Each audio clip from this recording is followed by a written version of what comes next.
अस्सलाम वालेकुम दोस्तों।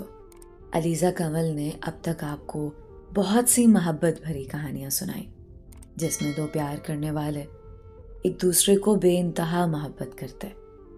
इन कहानियों में कुछ का अंजाम तो बहुत रुला देने वाला था और कुछ कहानियों में दो खुशनसीब लोग एक दूसरे की मोहब्बत को पा भी गए। लेकिन पा लेना ही ज़रूरी नहीं होता, दिलों में बसे रहना भी मोहब्बत कहलाता है। आज की कहानी भी एक ऐसी ही नादान और मासूमाना मोहब्बत की है, जिसमें दो मासूम से दिल एक दूसरे से बेहद पाक मोहब्बत कर बैठे। आपने पाक मोहब्बत का नाम तो ज़रूर सुना होगा, मगर नादान मासूम दिलों में बसी पाक मोहब्बत की एक खूबसूरत सी कहानी आज मैं आपको सुनाने लगी हूँ। ये कहानी खावर और अक्सा की है।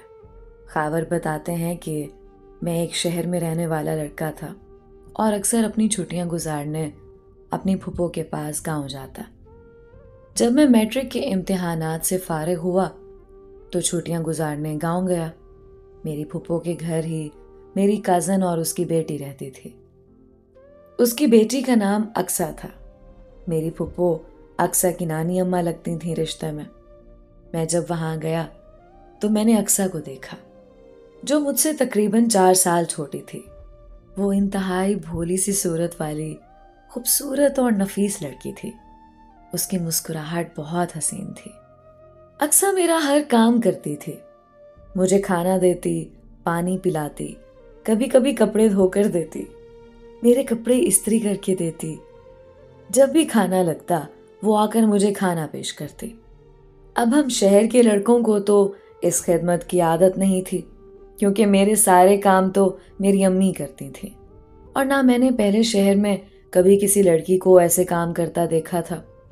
हम नए नए जवान होते लड़कों को कोई इतनी अहमियत नहीं देता था और मैंने पहली बार अक्सर को ये सब करते देखा, क्योंकि आज तक मेरी अम्मी के अलावा किसी औरत या लड़की ने मेरे काम नहीं किए थे। ये शायद गांव का दस्तूर था कि वहां की छोटी सी लड़कियां भी अपने घर आए मेहमानों की बहुत इज्जत करती और उन्हें खाना खुद पेश करती। अक्सा को ये सब करता देखकर मुझे बहुत अच्छा लगता था और मैं दिल में खुश होता कि यार कितनी अच्छी लड़की है, एकदम परफेक्ट पैकेज है। यानी जो खूबियां एक शौहर और सास को चाहिए होती हैं, सुघड़ होने वाली, वो सब उसमें थी। अब मैं दिल ही दिल में उसके बारे में सोचने लगा। वो मुझे वाइफ मटेरियल के तौर पर लगने लगी। अब उस जमाने में मैं उसको अपनी वाइफ सोचने लगा कि ये तो मेरी परफेक्ट बेबी बन सकती है। लेकिन फिर कुछ दिन बाद मैंने अपने ख्याल को झटका और सोचा कि खावर, वो तो तुमसे छोटी है, ऐसा मत सोचो उसके बारे में। हमारी बात भी नहीं होती थी एक दूसरे से, हालांकि पूरा दिन एक दूसरे के साथ होते थे, लेकिन फिर भी बात तक नहीं कर सकते थे। वो भी मुझसे बात ना करती, बस जब खाना देना हो या खाने का पूछना हो तो बस मेरे साथ बात कर लेती। वो ज़्यादातर अपनी नानी अम्मा यानी मेरी फूफो के पास ही रहती थी। मैंने उसे एक दिन बोला, अक्सा, अब मेरी छुट्टियां ख़त्म होने वाली हैं, क्या तुम फूफो के फ़ोन से मेरे साथ कभी कभी बात कर लिया करोगी? उसने हंस के हाँ में सर हिलाया और मैं खुशी खुशी घर जाने की तैयारी करने लगा। छुट्टियां गुजार कर मैं अपने घर वापस आ गया। घर आते ही मैंने उसे मैसेज किया और फिर बहुत लेट शाम को उसका रिप्लाई आया। हमने सलाम दुआ की और एक दूसरे का हाल चाल पूछने लगे। अच्छा, मैसेज पर भी हम एक दूसरे से स्ट्रेट नहीं हो गए और ना ही कोई ज़्यादा बात करने लगे। बस हफ्ते में कोई एक बार बात हो जाती या फिर शायद महीनों में। क्योंकि उसके पास फूफो का फ़ोन था तो हम दोनों में एक कोड वर्ड था, डबल क्वेश्चन मार्क। जब भी हम बात करना शुरू करते तो पहले एक दूसरे को डबल क्वेश्चन मार्क भेजते। बस फिर थोड़ी बहुत बात होती। फिर कुछ वक्त बाद गांव में मेरा दोबारा चक्कर लगा। अब वहां जाकर फिर वही हालत हुई। हम एक दूसरे को देख लेते मगर बात ना कर सकते। पता नहीं ऐसा क्या था। मैसेज पर हम ऐसे बात करते जैसे बहुत पहले से एक दूसरे को जानते हो, लेकिन आमने सामने हम दोनों की जुर्रत ना होती। मैंने हर लड़के से बात की थी, हर लड़की से मैंने हंसी मजाक किया, लेकिन ना जाने अक्सा में ऐसा क्या था कि मैं उसके सामने उससे कोई बात तक ना कर सकता। अब फिर से वही रूटीन शुरू हो गई। वो मेरे काम करती रहती, उसकी नानी अम्मा बूढ़ी थी तो वो उनके साथ ज़्यादा वक्त गुजारती, उन्हीं के घर से स्कूल के लिए तैयार होती। वो हर रोज़ हम दोनों के लिए रोटी बनाकर फिर स्कूल जाती और मैं पूरा दिन उसका इंतज़ार करता रहता। हम घर में 3 लोग होते थे। उसके बगैर वक्त कैसे गुजरता ये सिर्फ मैं जानता हूँ। फिर वो शाम को घर आती और हमें खाना देती।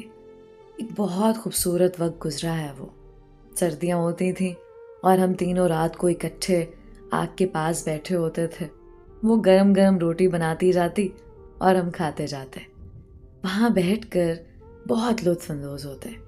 फूफो बातें करती और हम जोर से हंसते और फिर फूफो हम दोनों को बहुत प्यार देती। रात के वक्त वो टीवी पर पीटीवी चैनल पर एक सीरियल देखती और मैं बस उसको देखता रहता। पता नहीं लड़कियों में ऐसी कौन सी छठी हिस्स होती है, उनको सब महसूस हो जाता है कि कोई उनको प्यार की नज़रों से देख रहा है और वो उन नज़रों का मतलब खूब जान जाती हैं। वो भी मेरी नज़रें महसूस कर रही थी मगर कोई रिएक्शन ना देती। मेरी नज़रें सिर्फ उसको देखना चाहती थी। वो हल्का सा मुस्कुराती रहती और महसूस कराती रहती कि वो सब जानती है। बड़ी ही पाक मोहब्बत थी। हम 3 लोग एक ही कमरे में सोते थे, 3 अलग चारपाइयों पर। मगर मजाल है कि हमारी मोहब्बत में कोई गलीज सोच आई हो कभी। बहुत ही नादान, मासूमाना और कमाल की पाक मोहब्बत थी, ये जानते हुए भी कि हम एक दूसरे को चाहते हैं। कभी एक दूसरे के करीब नहीं गए। अब हम बड़े हो रहे थे, वो भी मैट्रिक में आ चुकी थी। एक दिन हम दोनों की आमने सामने बात हुई और बात भी क्या, बस उसने कहा मेरी कुछ प्रैक्टिकल्स की बुक्स हैं, क्या आप मुझे वो बना देंगे? ये उस लड़की ने पहली बार बात की थी मुझसे, वरना तो आमने सामने हमसे कुछ नहीं बोला जाता था। मैंने फौरन से कहा हाँ हाँ क्यों नहीं, 2 बना दूं। बस फिर मैंने उसकी फिजिक्स और केमिस्ट्री की बुक्स ली और सारा दिन अच्छी अच्छी ड्राइंग्स बनाने में लगा रहा। मैं वो लड़का था जिसने कभी अपनी बुक नहीं बनाई थी, हमेशा बाजार से खरीद लेता, लेकिन उसके लिए पूरे शौक और ईमानदारी से वो बुक्स बनाई। शाम को वो घर आई और मैंने उसे बुक्स दिखाई और पूछा बताओ कैसी लगी, तो कहती हाँ बस ठीक है। लो, मैंने इतनी मेहनत की थी और वो कहती कि बस ठीक है। फिर एक दिन ऐसा हुआ कि वो स्कूल जाने की तैयारी कर रही थी और जब वो स्कूल जाती तो आंखों में काजल लगाती और काजल लगाने से क्या हसीन उसकी आंखें लगती, और जब वो नकाब लगाती बाहर जाने के लिए, वो लड़की कातिल निगाहों वाली थी। बहुत ही हसीन लड़की, उस जैसी लड़की मैंने आज तक नहीं देखी। बस फिर एक दिन जब वो स्कूल की तैयारी में मसरूफ थी तो मैं उसके पास गया और बोला अक्सा आज स्कूल मत जाओ प्लीज। वो बोली क्यों? मैंने कहा मैं सारा दिन अकेला होता हूँ घर पर, आज के दिन रुक जाओ, मत जाओ। वो कहने लगी लेकिन जाना जरूरी है खावर। मैंने बोला कोई एग्जाम्स थोड़ी हो रहे तुम्हारे। वो बोली हाँ नहीं हो रहे, लेकिन क्लास तो अटेंड करनी है और ये भी ज़रूरी है। बस फिर मैंने मज़ीद कुछ ना कहा और दूसरे कमरे में जाकर बैठ गया। शायद वो मेरी आरज़ू जान गई और थोड़ी देर बाद वो अपना यूनिफॉर्म चेंज किए घर के कपड़ों में थी। मैंने उससे पूछा हैं तुम स्कूल नहीं जा रही? वो मुस्कुरा कर बोली नहीं बस वो मेरी तबीयत कुछ ठीक नहीं थी, इसलिए छुट्टी करनी ही पड़ी। मैं दिल में बहुत खुश हुआ और वो मुस्कुरा कर चली गई। बस फिर उसने नाश्ता बनाया और हम सब ने एक साथ खाया और बस पूरा दिन हम दोनों किसी ना किसी काम में लगे रहे। ना उसने कोई बात की और ना मैं कोई कर सका। अगले दिन मैं अपने शहर वापस आ गया और फिर उसे मैसेज पर बात होने लगी। पता नहीं क्या हो जाता था हमें, हम मैसेज पर ऐसे बात करते जैसे बिछड़े कोई पुराने दोस्त हों। लेकिन इस बार मैंने शहर में रिश्तेदारों की तरफ से बहुत बातें सुनी। यहाँ शहर में बहुत बातें हो रही थीं कि खावर और अक्सा के बीच कुछ चल रहा है। मैं हैरत ज़दा हुआ कि यार, हम दोनों में इतना पाकीज़ा रिश्ता है और लोगों की क्या गलीज़ सोच है।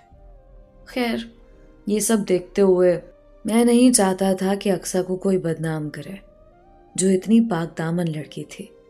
मैंने बिलाखिर अम्मी को बोल दिया कि अम्मी, मुझे अक्सा से शादी करनी है, आप उसका मेरे लिए रिश्ता मांग लें।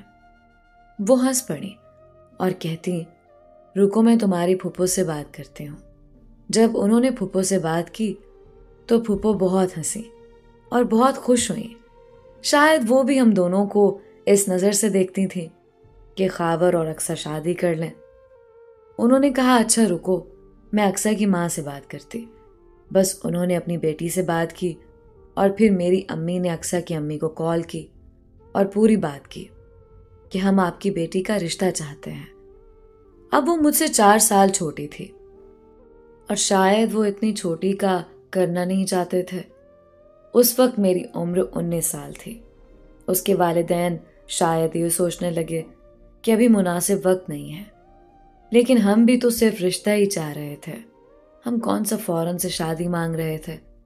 खैर, उसके वालिदैन खामोश हो गए और कोई जवाब नहीं दिया।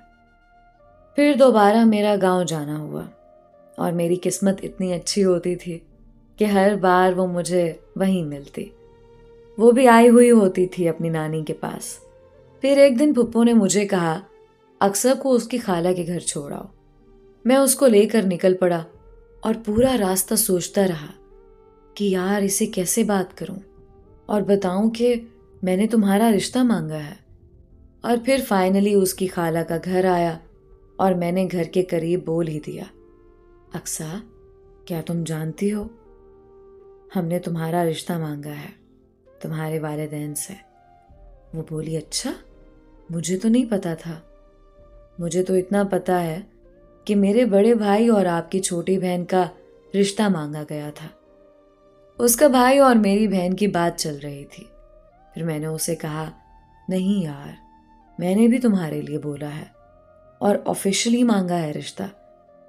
वो अच्छा कहकर खाला के घर चली गई। मैं वापस घर आया। मैं गांव जाता ही उसकी वजह से था। बस फिर घर आकर उसके मैसेज का इंतज़ार करने लगा। कोई 6 माह बाद उसका मैसेज आता और मैं उसी मैसेज के इंतज़ार में रहता। एक रात दुआ करने लगा बहुत कि काश आज रात उसका मैसेज आ जाए, और वाकई में आ गया। उस रात पहली बार 9 बजे से 12 बजे तक उसने मेरे साथ बात की और फिर मैं कई महीनों तक बस वही चैट पढ़ता रहता। मैं जब भी अक्सा को याद करता कि काश उसे अभी देख सकूं। पता है, मैं उसे अपने ख्यालों में सोच लेता। जिस हुलिया में आखिरी बार अक्सा को देखता, वो ख्यालों में बिल्कुल वैसी मेरे सामने आ जाती थी और मैं उसे महसूस कर सकता था। बस फिर कुछ महीने और गुजर गए और हम दोनों की फैमिलीज में कुछ मसाइल हो गए।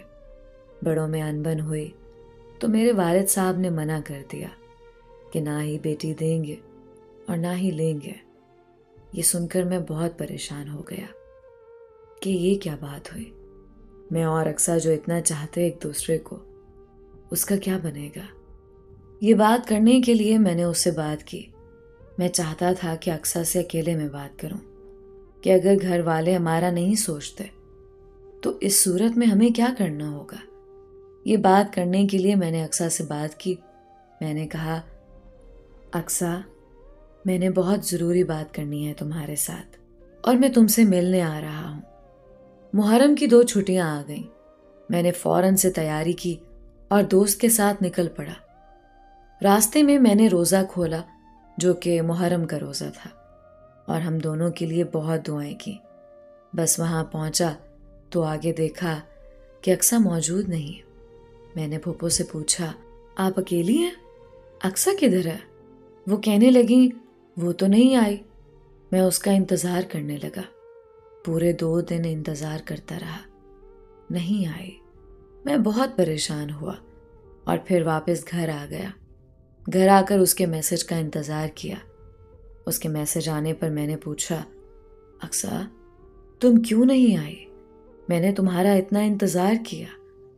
वो बोली, बस मेरा दिल नहीं था आने का, तो इसलिए नहीं आई। मैंने कहा, अक्सा ऐसे कैसे? एक लड़का तुम्हारे लिए बिना दिन रात देखे इतना सफ़र करके आया और तुम 10 मिनट का फासला नहीं तय कर सकती थी? मैंने हम दोनों से मुतालिक बहुत ज़रूरी बात करनी थी। वो बोली, खावर मेरा दिल नहीं था तो बस नहीं था, अब आप बहस करोगे मेरे साथ? मुझे उसकी ये बात सुनकर बेहद अफसोस हुआ कि यार ये क्या बात हुई, वो ऐसा कैसे कर सकती है? उसने क्यों इग्नोर किया मुझे? हम दोनों ने वादा किया था मिलने का और वो अपने वादे पर ही पूरी नहीं उतरे। मुझे बहुत दुख हुआ और फिर उस दिन के बाद उसने कोई राब्ता ही नहीं किया मेरे साथ। ये दुख मुझे खाए जा रहा है कि वो मिल तो लेती, मेरी बात तो सुन लेती। मैं इतना दूर उसके लिए आया लेकिन वो ना आ सके। शायद दोनों घरों में रिश्ते टूट चुके थे, तो इस वजह से उसकी दिलचस्पी मुझ में ख़त्म हो गई। मुझे आज भी अक्सर याद है, मैंने तो उसी से मोहब्बत की थी और आज तक करता हूँ। वो मासूमाना पाक मोहब्बत मैं पूरी ज़िंदगी नहीं भुला सकता। वो हमारी नादान उम्र की मोहब्बत थी जो आज तक याद है और अक्सर की जगह कोई लड़की नहीं ले सकती। आज मैं शादीशुदा हूँ लेकिन अभी तक अक्सा मेरे दिलो दिमाग से नहीं निकल पा रही।